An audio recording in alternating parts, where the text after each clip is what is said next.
All right, welcome to the Straight Red Card. This is the Looney Bin, according to one of our most recent posters or commenters. You saw that, did you? Yeah, I did see that, and I commented on it. We'll see how that works out. But we have the awesome, the amazing Sam Stokes here. Yes, the guy that does the Yank report and keeps all of us informed. And Sam, this is your second segment. How'd that first one go for you? I think you did great. It went pretty well, man. I'm enjoying talking about soccer while also drinking. That's something that's new. I figured I'd do it because I'm along with you guys. I think it's also cool for the audience to be able to do a show where they can't actually see me. I get a lot of comments about I move my hands too much, so you guys can't see me moving my hands. By the way, I'm moving them a lot, but you guys can't see. So, are you Italian in any way? Or I'm Cajun, man. Cajuns, it's a whole thing. So, I did not know that. We are a people that speaks with our hands. But you don't sound anything like the guy who shot the alligators. Bab, I can, if you need me to. I can make a gumbo. I can make a red beans and rice. I've had some alligator for time. Jesus, this is unbelievable. We are like bringing out sides of you no one's ever seen. Let's talk about that Weston McKinney. Oh my God! The memes are going to be aplenty after this. Hope you know that. Yeah, enjoy that, guys. All right, I am glad. Sam over there wrestling alligators and shit. Yeah, let's not. Yeah. We don't want to get. Well, anyhow, yes. So this is awesome shit. This is all I'm going to say. And we're moving into segment 2 because segment 1 we just went on and on like Brett and I did, and we dragged Sam right through that sludge of mud where we talk forever and we don't shut up. But thankfully, it all worked out. It's just going to mean a long night for me, and that's okay. But here, you don't go to bed till like 3 a.m. anyways. You don't give me any choice. You just keep talking. So here in segment 3, and I talk to segment 2. Segment 2. I'm jumping ahead. Sorry. That's probably the Jenny Cush talking there. Of the formation and style that that Gregg is going to have to consider going forward as we head into these next 3 qualifiers. Are we really only limited to the 3-4-3 or the version of the 3-4-3 that Gregg plays? And he plays 4-3-3 mostly. I know, and the 4-3-3. Oh, okay. We're basically limited to those 2 options. Does Gregg need to maybe think about something else? I'm going to start with Sam. Prior to the World Cup qualifiers, I was pushing heavy the 3. Help me out. 3-4-2-1. Yes. I thought that would have been a fantastic way to approach specifically that first game away to El Salvador and just come out with like a strong defensive setup and not have to worry about pigeonholing in some midfielders and allow us to rest some guys, and really to play to the strengths of like Anthony Robinson, DeAndre Yedlin, Serginho Dest, our fullbacks, and that type of thing. We ended up not doing that. We ended up not doing that until the last game. I was a little disappointed. I would have loved to have seen it. I thought it looked fantastic in the Gold Cup, and I would have loved to have seen that with our top players. And especially considering what we actually saw in that 4-3-3, what the players actually did. Was a bit disappointing. We didn't really see offense from this squad until that second 45 where we went back to the 4-3-3 against Honduras. So, I'm up for anything at this point. And I think especially considering just how many different players we're actually going to see throughout World Cup qualifiers, considering the amount of injuries and just other things that happened that forced players to miss games in that first window. If that's an indication of how this is going to be, we got to have all the options on the table. Jumping back to the Honduras game, you brought it up there. I heard a lot of Honduran fans complaining about the weather conditions and the field condition for that 4-1 loss. So something to consider, I guess. But it was spongy. It was very spongy. Yeah, but Brett and I have noticed quite a bit, especially with the Paramount broadcasts. The motherfuckers are just watering lawns at halftime. like it ain't nobody's business. It can be pouring down rain, hurricane weather, and they're still watering the fucking lawn. What the fuck? It's like, yeah, I mean, they're causing a flood on the field. So I don't know what that's all about. But yeah, that might have been an issue. I'm not going to disagree with that. But I mean, to be fair, I'm used to watching Honduras qualifiers in the middle of the day on race car, like asphalt pitches where the ball just goes everywhere. That's what I'm used to from Honduras. But you know, I think the squad got out pretty lucky playing that game at night. So when they say it's spongy, Sam, do you mean like it was too good? It was too fluffy for the US? It looked like the ball would stop, like it would just die. Whenever you play a ball over the top, it would just thought we were talking about Sands. I mean, periodically he would just fall down to the ground like somebody sniped him. Boy. Yeah, rough night for that guy. All right, that was a cheap shot, Brett. Oh, come on. There's nothing cheap about our show. Come on. All right.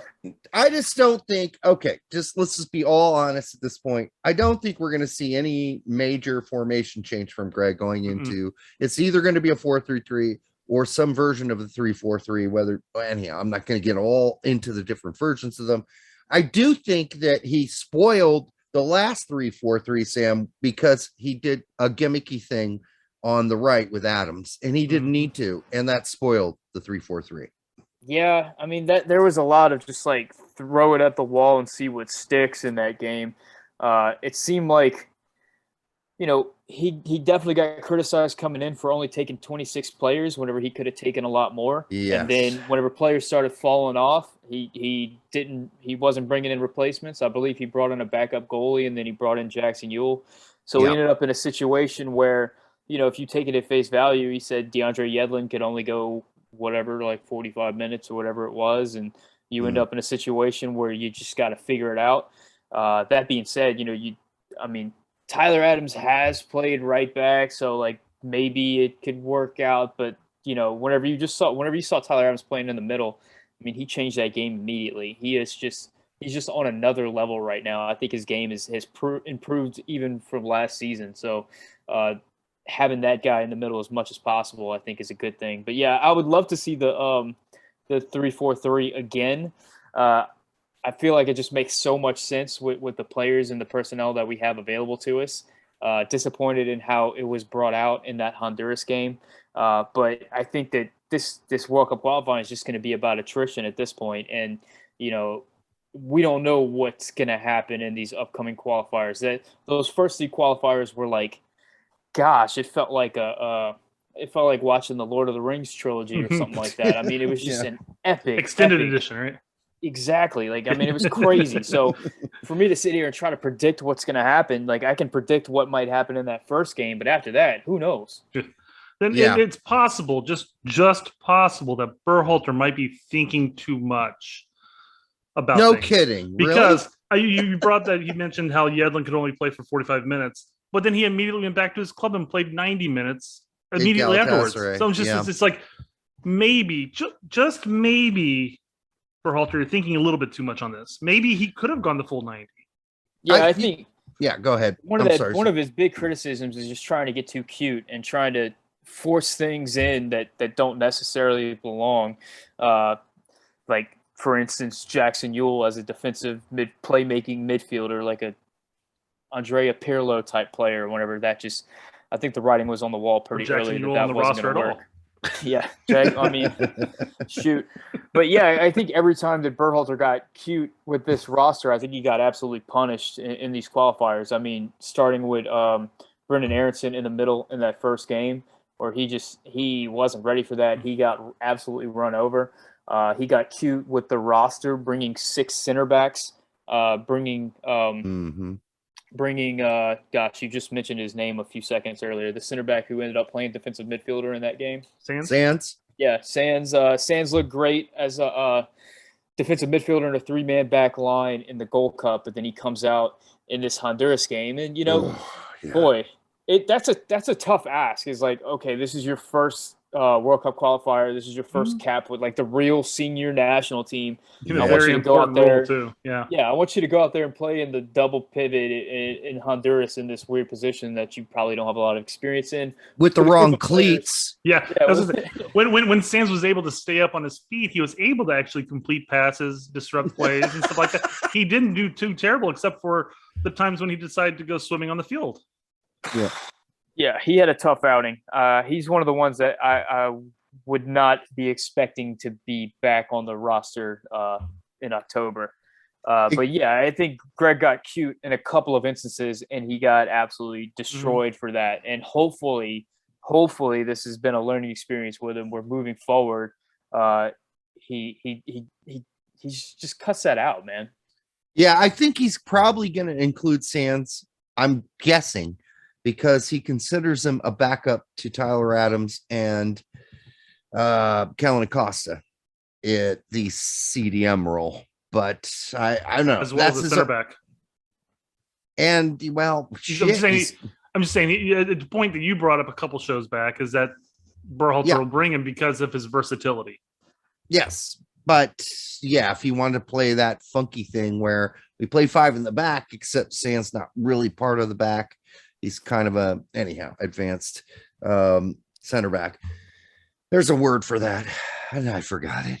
But okay, so that, one thing we didn't talk about when we're talking about going forward is Matt Turner just the dude from here on out. Sam, is that pretty much the thing? I think at this point. I mean, if I get a vote, sure. I don't see why not. Yep. You can talk about his ability on the ball, and he was a little shaky here and there on the ball, but I don't care about that. I think he saved a goal against Honduras.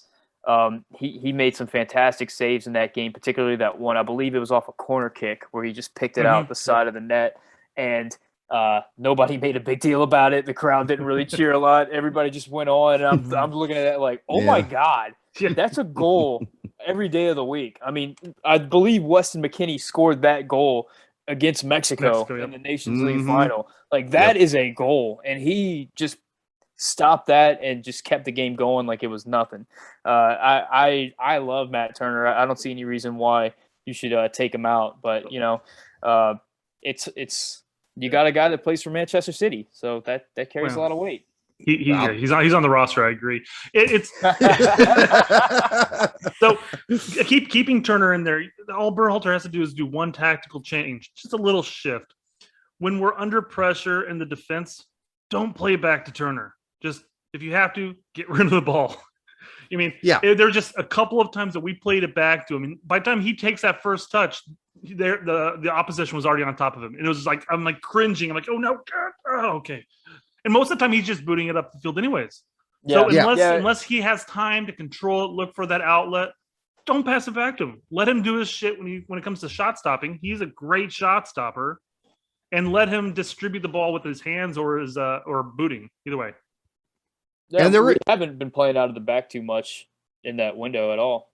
Yeah, that was one good move by Berhalter. He's like, this guy can't really do that, so we're not going to do that. But then the real concern is that Stefan is going to play some cup games, and Horvath is riding pine at Nottingham Forest like he did back in Bruges. It's like, the splinters chase him wherever his ass goes.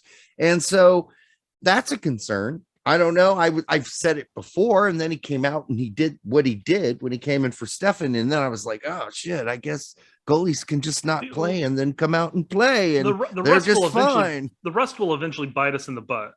It will. He's come out and he's stood on his head and saved the day for Nations League. But I mean, we can't expect that all the time. A goalkeeper that's riding pine. Yeah, Horvath is still a good shot stopper as well, and he's able to distribute. But at some point, that rust, that constant sitting on the bench, just your only real gameplay is just practices. That's going to come back and bite us eventually.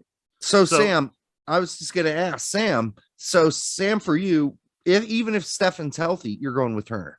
I would go with Turner, yeah. And I mean, you talk about the rust and biting us in the butt, but like, how often is your third keeper like impactful in a World Cup qualifying effort? Like, I mean, I don't know. Let's ask Horvath. Tim Howard played just about every minute available to him for the better part of like a decade there. Like he was just the guy. It's unusual for a keeper to be out and injured for extended minutes, and especially for like two keepers to be out. So, and using Howard as an example, he went from playing with Manchester United to end up switching over to Everton. And maybe not necessarily by choice, but that probably was a better option for him because eventually he was consistently finding playing time with Everton as well for a longer spell of time. Horvath was supposed to be given an opportunity to win that starting job, and I think that the fight is still open. I don't know that he's necessarily destined to be on the bench for the rest of the year. Hopefully he can win that job, but I think he made the move attempting to find playing time. Yeah, go ahead. Nottingham Forest fans want Bamba out. And the one cup game that Horvath has had, they did lose, but it wasn't his fault. He made something like 9 or 12 saves that game and then still lost 4-0 or whatever it was.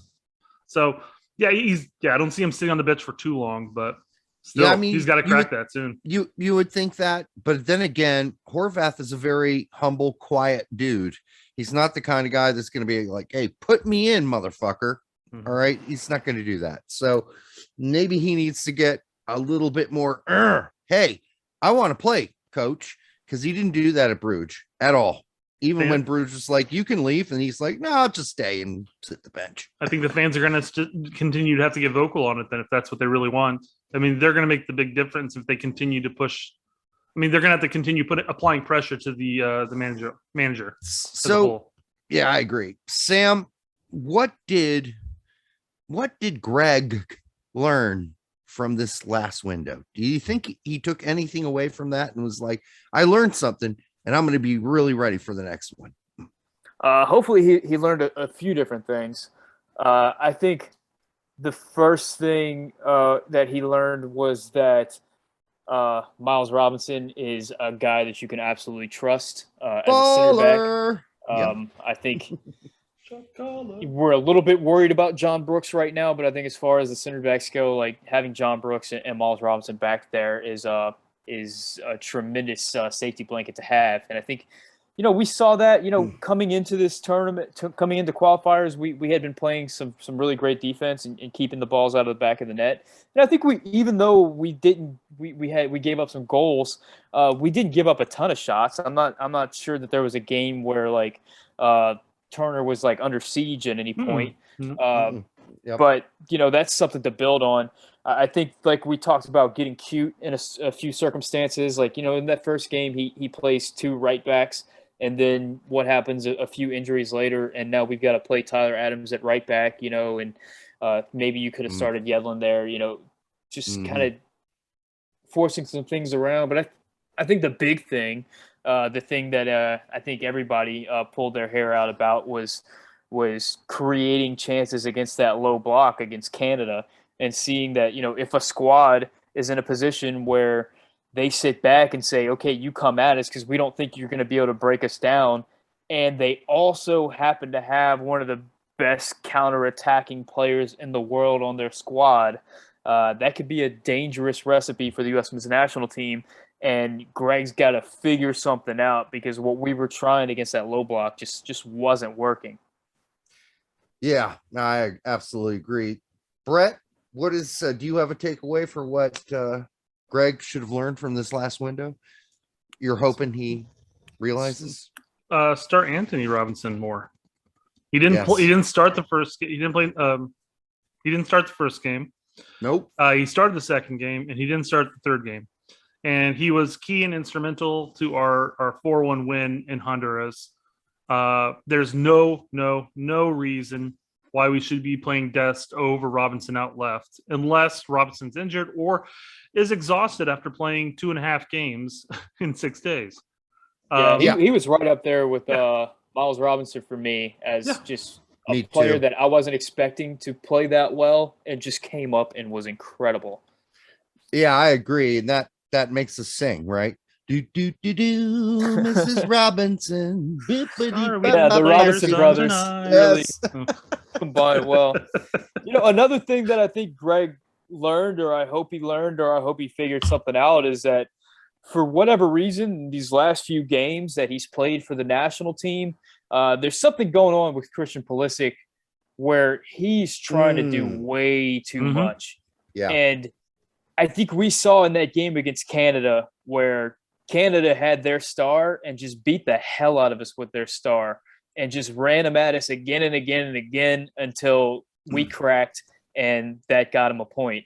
Us, on the other hand, we have not utilized Pulisic in a way that's putting danger on the defense of the opposition. I mean, he came up with that one assist, I guess like MLS assist on that Robinson goal against Honduras. Yeah, hockey assist. But outside of that, and it's not necessarily something that I don't know if like I'm sure we could put some of the blame on Gregg, but I think a lot of it is just like Christian's decision making, where he's picking up the ball and just trying to do way too much. I think I forget who put it up, but somebody put up a clip on Twitter where there was this opportunity where he picked up the ball at midfield against Honduras, and if he could have turned and played in Ricardo Pepi, like we were away down the left flank.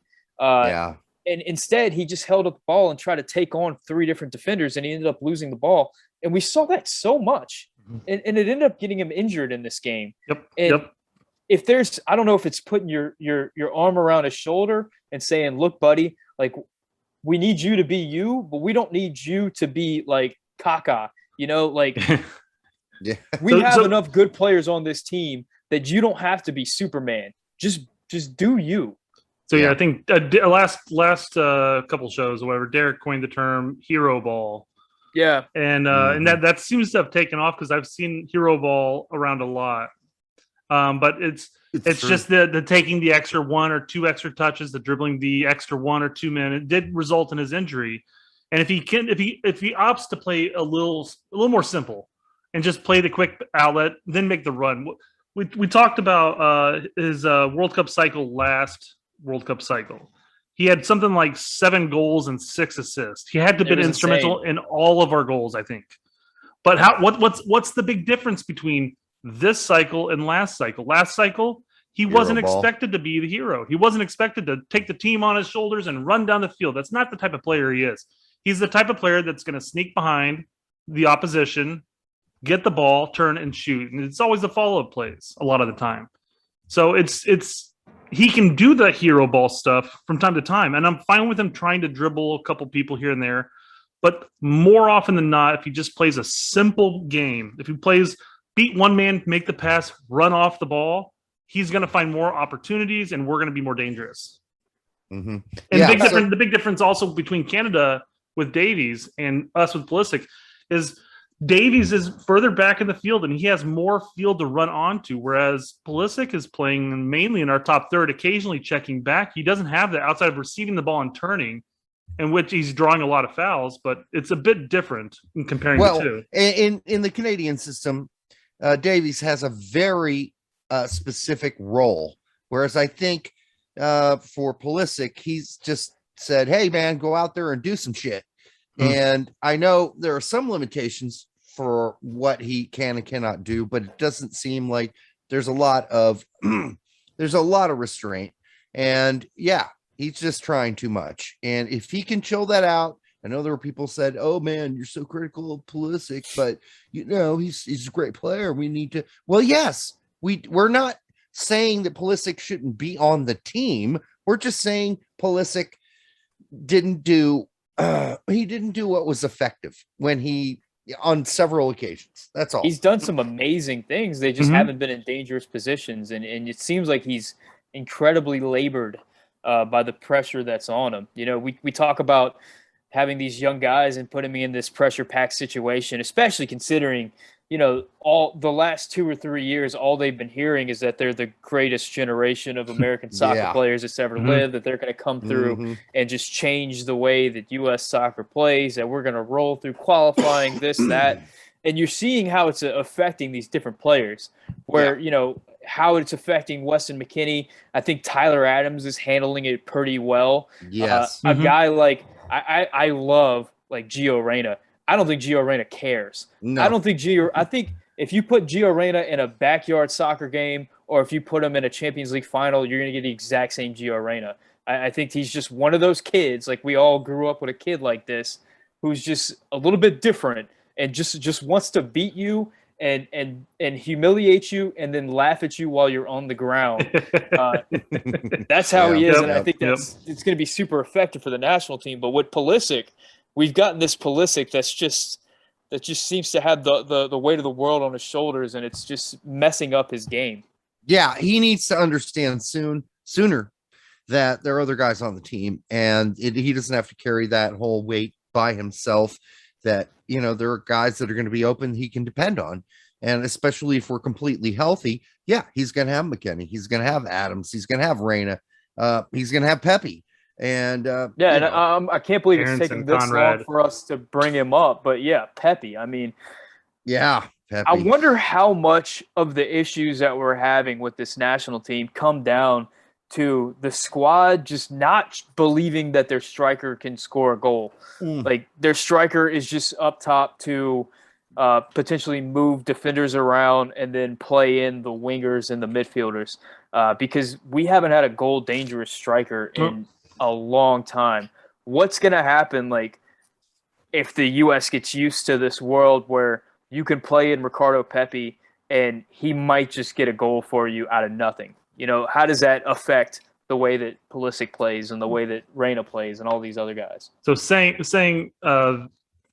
I will flat out state that I think Pepe's basically worked his way up into the number 1, starting number 9 at this point. I will say the result of his goal stemmed from actual service from Yedlin. He got a nice cross in, and the finish occurred.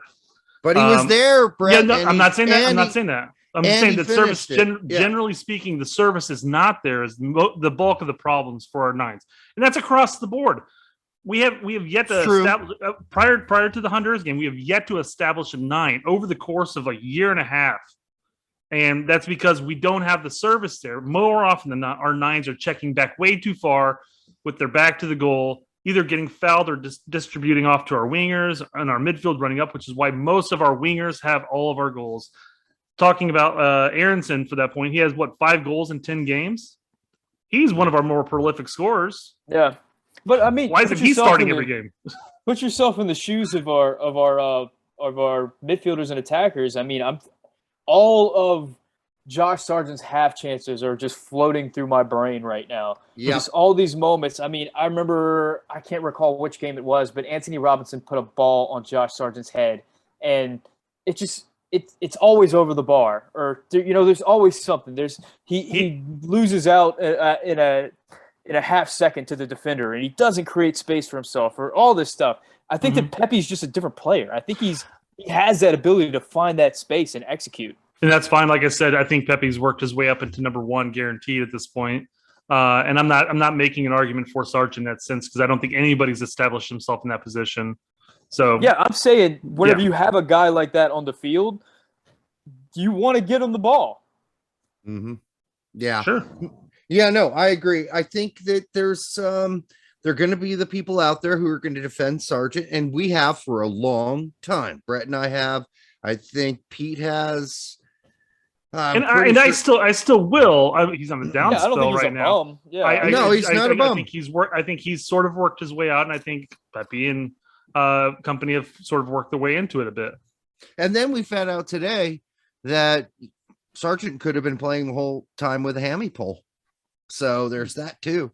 That came out today. He couldn't play for Norwich this weekend because he came off the plane in England. They did a scan and they're like, no, you've got a damaged hammy. And he's like, yeah, man, that did feel kind of weird. Yeah. So, there's that to consider. My only final comment on this segment is going to be, and this is my thought about what Gregg needs to learn. Gregg just needs to unpucker that asshole a little bit. Just unpucker it just a bit. He needs to stop trying to be a fucking genius and overcomplicate things. He needs to pull the butt plug out. And then, as we've said before, keep it simple, stupid. You don't have these guys around a lot. You're going to have to keep it KISS. And so if that happens, I think we're going to be good to go going forward. And any final thoughts on this segment, Sam, before I close it out? I think you wrapped it up pretty well, man. I mean, it's incredible the arc that we had from that first game to that second game to that third game. And then after a few days, like kind of letting it all settle. And now going into October, I mean, it just turns around so quickly. And I think we're all learning a lot. Well, we're sitting here at this recording about 3 weeks out from the next World Cup qualifying match. So by the time this is out and about, we're going to have like a week before we're talking about who's going to be on the roster. It's an insanely quick turnaround. Yeah, and boy, if you want to talk about worst case scenario for a World Cup qualifying window, I mean, if you look at our top 10 players, we lost, I think, 8 of them, something like that. There was Musa and Richards were probably not available coming in. Scally probably wasn't available coming in. I mean, absolute devastation. And then you end up with this window where we had to play 2 away games, whereas we're going into one with 2 home games. I mean, boy, World Cup qualifying is different. And we're swapping those injuries out. You know, we got Musa back, we got Scally and Hoppy, and all those players have established themselves at their clubs, or at least establishing themselves at their clubs. But then we've lost Pulisic for 10 days. Now I'm sure he'll be ready to go come October. But then and I'm sure Chelsea just can't wait to release him back to us, right? All right, he served his injury time. Let's send him back to US to play. Yeah, exactly. But you know, we have Weah, you have Reyna, you have Sargent, all having thigh and hamstring injuries. Vines is out for some mysterious injury, probably just from poor play. But that's just my thought process. Oh, that's so negative, Brett. Come on. No, I think that's a real injury. He was on the injury list. All right. Play poor, but yeah, we're gonna move on to the next segment because we can't do this all night. I mean, we could, but then Brett's got to work tomorrow morning. Let's see. I just want to. Yes, people, you can continue to comment in German. I just want to let you know that Chrome, without even asking me, changed my official language on when I'm on to German, and I had to turn it off and make it back to English. You should automatically just translate for me. That'd be great because I hate copying and pasting that shit all the time. I'm just thinking that was really a weird thing to happen. And it was probably because I was speaking a lot of German, writing a lot of German. They're like, well, this motherfucker's German. No, I'm a German American, but my German's actually pretty horrible. So anyhow, but continue to post in German. I'm fine with that. Brett will figure it out. I'm teaching him German almost every other show. We're going to be back with the awesome Sam Stokes, who of course hosts, if you don't know, Yank's Report, one of the best shows on the YouTubes. So go out and watch it. Make sure you like, subscribe, and share it with your Uncle Charles. Nobody names their kid Charles anymore, but do it anyhow. And we'll be back with the last segment with Sam. We're going to talk about some toxic things. Let's do it.